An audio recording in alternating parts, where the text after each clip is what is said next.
तुम्ही अनेक मंदिरं पाहिली असतील, पण एका रात्रीत बांधलेलं आणि जिथे निसर्ग स्वतः वॉटर फिल्टरसारखं काम करतो असं मंदिर पाहिलं आहे का?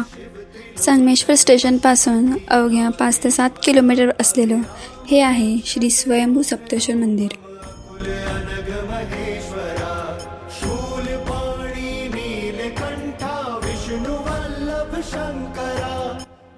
अलकनंदा नदीचं उगम स्थान असलेलं हे पाणी खाली येताना निसर्गात 7 वेगवेगळ्या प्रवाहात विभाजलं जातं.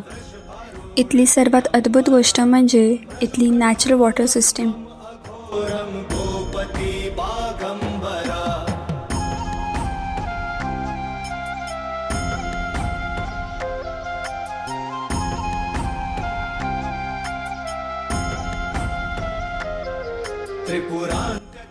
विशेष म्हणजे हे 7ही प्रवाह पुढे जाऊन एका मोठ्या कुंडात पुन्हा एकत्र येतात. जणू काही निसर्ग या 7 जलधारेतून स्वतः महादेवांचा अभिषेक करत आहे. याच 7 प्रवाहांच्या काठावर भगवान शिव सप्तेश्वर रूपात विराजमान झाले आहेत.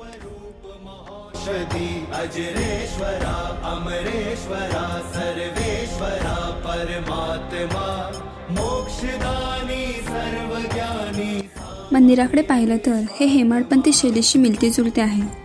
हे काळे दगड एकमेकात असे बसवले आहेत की बांधकाम करण्यासाठी कुठेही चुन्याचा वापर केलेला नाही.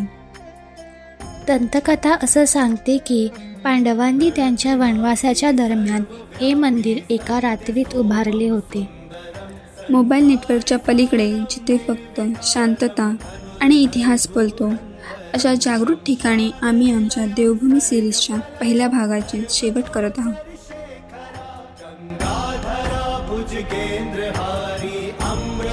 परमेश्वरा नीललोहित ओमकारं पुष्पलोचन पुष्करे उन्नत पुरुष अजात शत्रु भोलेनाथ चिदंबरे.